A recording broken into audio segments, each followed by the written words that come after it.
Pick another one. Much appreciated. Well, I'll tell you what. Since we both have so much background in astrophysics, how about we take this call about the Big Bang from Khaled?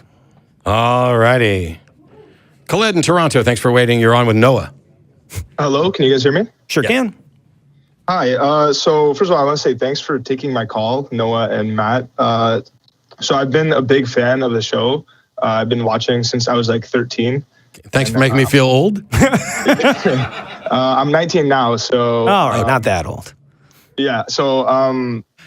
the fact that I was already doing the show for 8 years before you started watching it is funny. Honestly, it's been a good 8 years, honestly. So I turned into like somewhat of an atheist when I was 15. And I started like questioning a lot of like the Big Bang Theory. So I know your stance on it in particular, but I was just wondering, so the Big Bang Theory has a lot of like unknown variables, meaning we don't really know where the universe came from. And I'm pretty sure you said that in an earlier call as well. Mm-hmm. So would it not be rational to make the argument that since the universe is expanding, obviously, it had to have started from a singular point. Isn't it rational to say that there should have been a mover or someone to initially start that expansion? No, that would not be rational. Because physics breaks down just before we get to the point of a singularity. Also, I have a friend who's a physicist who's looking into alternate cosmologies that may eventually, and if the data seems to bear out, may give us a completely different view of the Big Bang. Big Bang cosmology is merely, this is the best current explanation of all the available facts. However, there's a point at which the math and the physics break down, a point at which we cannot explore beyond that and cannot make declarations about what is or was or what caused it. Certainly, there has to have been something that accounts for the transition from the things that we can't explore and don't understand to the local presentation of the universe that we have, but we have no idea what that is or could be. Right, so to say that someone needed to move it, or even something needed to move it, is making a huge assumption that it can't have caused itself, right? Like there are theories within Big Bang cosmology that time, causation, etc., all began with the Big Bang. In which case, it would be logically impossible for something to have caused it. Yeah, if there was no time before, then their causal actions are temporal. They require time. Right. However, I will say, I'm not in any way denying that it is reasonable for people to infer a mover, because what they're doing is extrapolating from what they know and understand and applying it to this other thing. The problem is that I don't know what the justification is for applying what you know about X to something that is not X. Can I tell you the justification? I'm sorry? Could I tell you the justification? Sure. Please. So I would think I'm a pretty rational person and like I go about things logically. Most people do. So if we're observing the universe and everything we know in the universe, everything that was made originally had a cause. And now I'm not saying that my beliefs specifically, I believe that it was like there was an initial mover, but I don't believe in like the Christian God, like, oh, they're watching over us. And one of the problems is that you just said everything that's made. And so made is a very, I don't know, weaselly word, because we don't have any reason to think that the universe was made. Right. Again, that's what you're trying to prove. Everything that's come into existence. Do you have any example of anything that has not come into existence?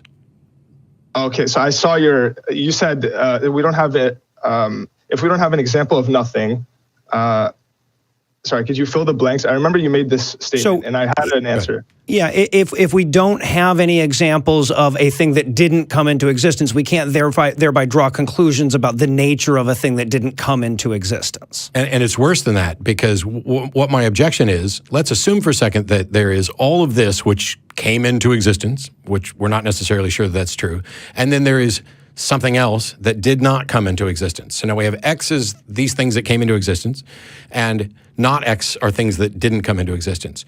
We have no examples of not X, but even if we did, my objection was that I don't know what the justification is for extrapolating facts about X and saying that they apply to not X.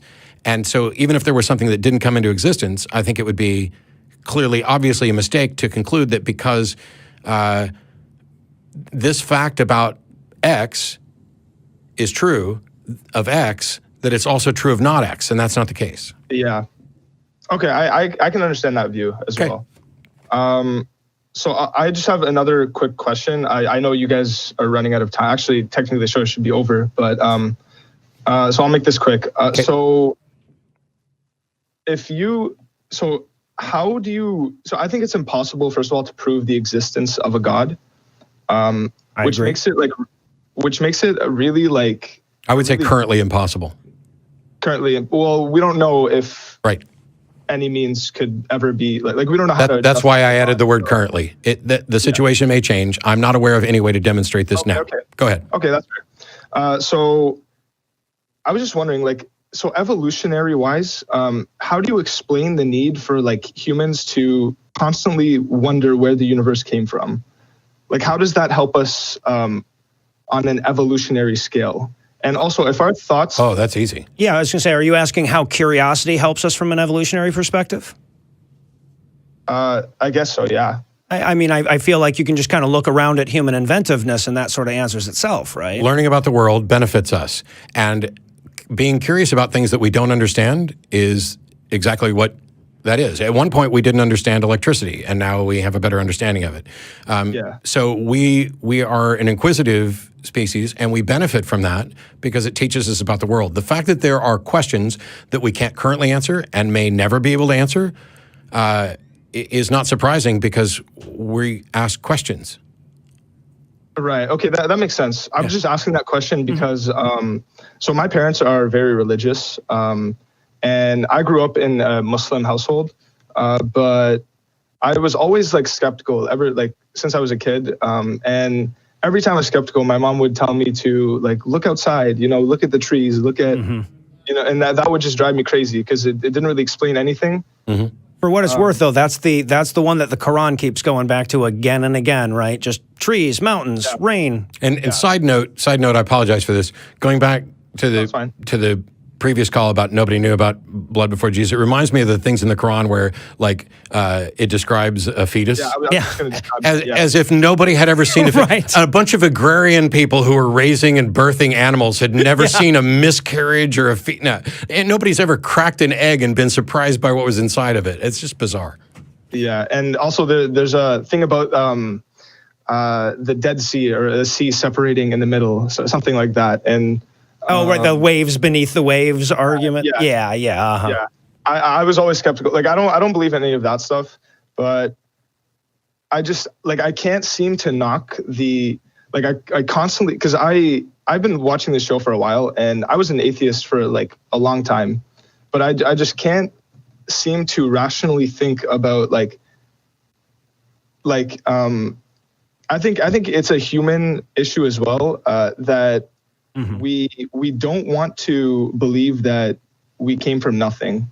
Tough. Or that there's no purpose, right? I agree with you. I agree that it is difficult. That is a desire. I'd rather believe that I'm loved. I'd rather believe that somebody cares about me. I'd rather believe that somebody has my best interests at heart. Actually, Adam Savage. I would rather believe that Matt is Anna Kendrick. Right? Yeah. Okay, but couldn't I then say if you would rather believe that you want to be loved? Isn't that sort of a religious belief? No, it's a desire. And what I care more about than whether or not I'm loved is what the truth is. So I'd rather not have cancer. I'd rather be convinced that I don't have cancer. But whether or not I have cancer is not impacted by how much I don't want to have it or don't want to acknowledge it or don't want to believe it. And so there's another preference of mine that is going to take priority of that, which is I'd rather know the truth about whether or not I have cancer. Yeah. So I was just saying because I'm not saying they're necessarily right, but I think religion first spiraled forward because it sort of gave people hope moving on. Yep. It gave something people to like cling onto. And I know you're really skeptical about like religion in classrooms. Yeah, well, a lot of things. Well, yeah, everything. Basically. I want comparative religions taught in classrooms, and I don't think it should be an elective. I think it should be a required course.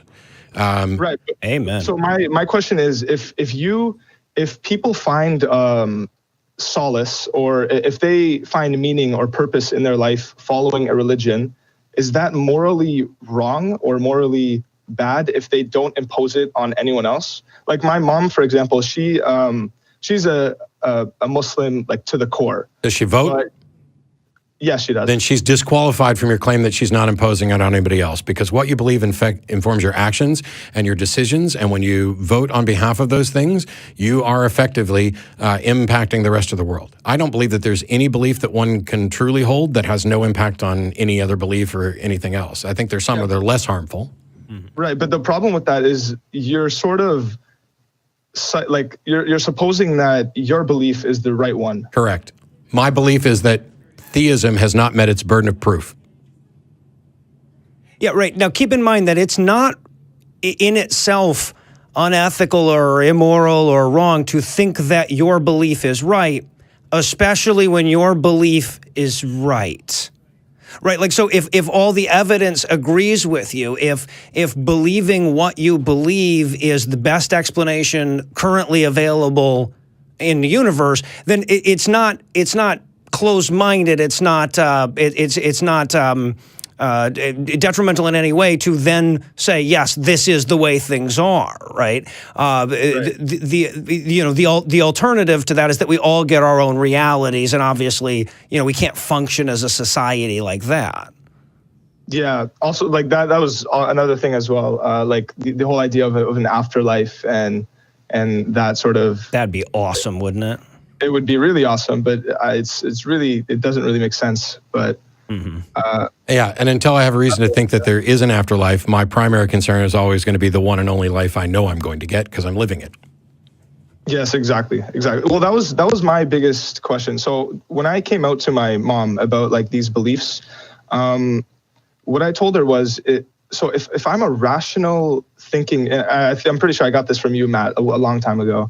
If I'm a rational thinking human being and I abide by what I believe are good moral values, I live my life, doing well, treating others with good intentions, then it's like, isn't it morally not unethical, but isn't it immoral to then subjugate me to eternal hell if I just don't believe? Yes. And, yeah, and that's what I had told her, and she didn't really know what to say.